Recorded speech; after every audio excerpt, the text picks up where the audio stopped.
Hello everyone, कैसे हैं आप सब। आप सभी का एक बार फिर से मेरे चैनल हलचल इन बॉलीवुड पर स्वागत है।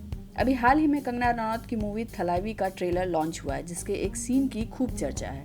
उस सीन में जयललिता, जिसका किरदार कंगना निभा रही हैं, उनकी साड़ी का पल्लू खींचते हुए उन्हें नीचे गिरा दिया जाता है।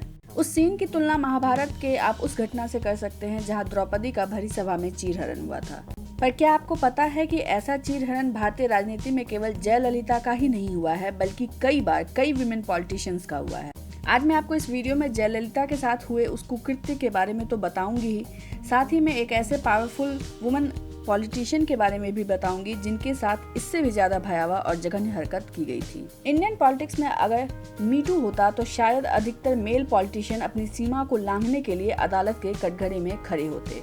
हमारे देश में इंदिरा गांधी, सुषमा स्वराज, ममता बनर्जी, जयललिता, मायावती, सोनिया गांधी, प्रियंका गांधी, शीला दीक्षित, वसुंधरा राजे सिंधिया जैसी कई शक्तिशाली पॉलिटिशियंस हुई हैं, लेकिन इन सब को कभी ना कभी अपनी औरत वाली हद याद दिलाई गई है और इन पर ऐसे ऐसे कटाक्ष किए गए हैं जो इस समाज को शर्मसार करने वाले हैं।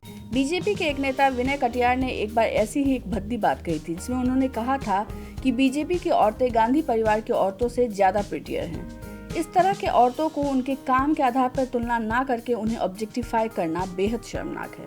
2012 में एक बार नरेंद्र मोदी ने सुनंदा पुष्कर को 50 करोड़ रुपए वाली गर्लफ्रेंड कहा था। उमा भारती हो या सुषमा स्वराज, ऐसी महिलाएं भी अपनी स्ट्रॉन्ग और साध्वी टाइप की इमेज के बावजूद खुद को या तो ऐसे कमेंट से बचाने के लिए कोशिश करती आ रही हैं या फिर अपनी एक सीमा तय करती आ रही हैं। मायावती, ममता बनर्जी और जयललिता जैसी पॉलिटिशियंस सिंगल होने के कारण और भी भद्दे और सेक्सिस्ट मैनर में खुद पर होने वाले अटैक को रोक नहीं पाई। कांग्रेस के संजय निरुपम ने स्मृति ईरानी को ठुमका लगाने वाली कहा था। ऐसे कई कमेंट्स हैं जो पॉलिटिक्स में औरतों की शक्तिशाली इमेज को ठेस पहुंचाते हैं और बतलाते हैं कि किस कदर ये मेल डोमिनेटेड सोसाइटी औरतों को देखता है और उनके काम को क्रिटिसाइज ना करके उनके जिस्म और चरित्र को निशाना बनाता है। चलिए अब आते हैं जयललिता वाली घटना पर। जयललिता ने जब से पॉलिटिक्स ज्वाइन किया तब से उन्हें कभी प्रोस्टिट्यूट कहा गया तो कभी रखेल। एक बार पीएमके के फाउंडर रामादोस ने कहा था कि जयललिता से गठबंधन करना अपनी ही मां के साथ सोना है। सोचिए ऐसे माहौल में किसी औरत को अपने पैर जमाने में कितने भद्दे और वाहियात लोगों का सामना करना पड़ता होगा। विधानसभा में पैर रखने से पहले भी जयललिता को कई बार अपमानित करने की कोशिश की जा चुकी थी। जयललिता को अपने मेंटोर एमजीआर से काफ़ी अफेक्शन था। 1987 में जब एमजीआर की मौत हुई थी तो वह उनकी लाश के साथ लगभग 16 घंटे चिपकी खड़ी रही थी और शव यात्रा के दौरान जब वो कैरेज पे चढ़कर बैठने की कोशिश करने लगी तो एमएलए रामालिंगन द्वारा उन्हें बुरी तरह धक्का मारा गया और फिर एमजीआर की पत्नी के भतीजे द्वारा उनके सिर पर भी वार किया गया, जिसके बाद उन्होंने आगे एमजीआर की किसी भी रस्म में नहीं जाने का फैसला किया। उसके 2 साल बाद एक और लोकतंत्र और औरतों को तोड़ देने वाली घटना जयललिता के साथ ही हुई। 1989 में जयललिता न केवल अपोजिशन की लीडर थी बल्कि तमिलनाडु के विधानसभा में जाने वाली पहली औरत थी। 25 मार्च को 3 बार तमिलनाडु के सीएम बनने वाले करुणानिधि विधानसभा में बजट पेश करने वाले थे।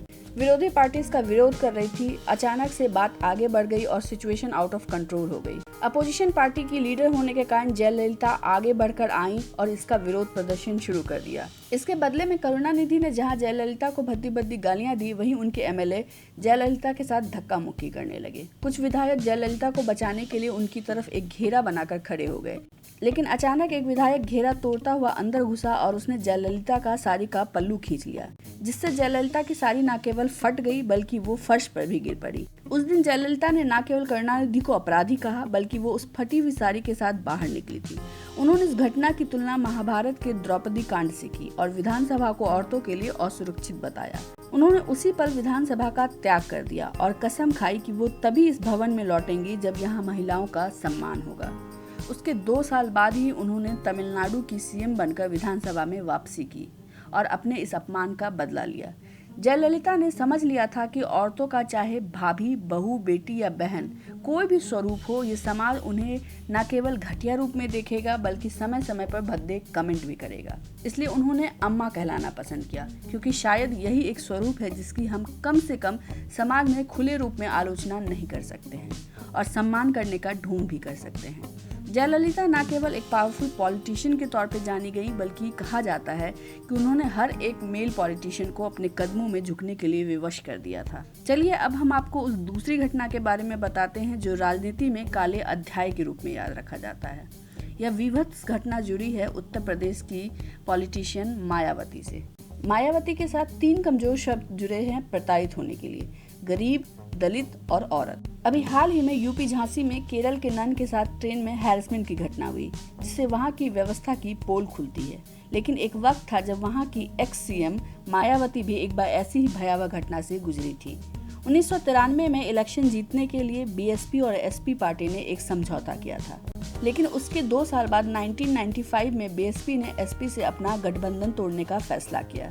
इसकी बैठक लखनऊ के मीराबाई गेस्ट हाउस में रखी गई, जहां बीएसपी की नेता मायावती अपने एमएलएज के साथ आगे के प्रोसेस पर चर्चा कर रही थी।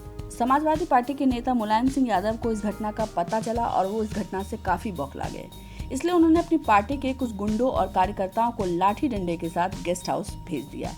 वे लोग गेस्ट हाउस पहुंचकर उन एमएलएज को न केवल कमरे में बंद करके पीटने लगे, बल्कि उन्होंने मायावती को भी नहीं छोड़ा। उन्होंने मायावती पर भी डंडों की बरसात कर दी, उनके कपड़े तक फाड़ दिए और उनके साथ गाली गलौज की।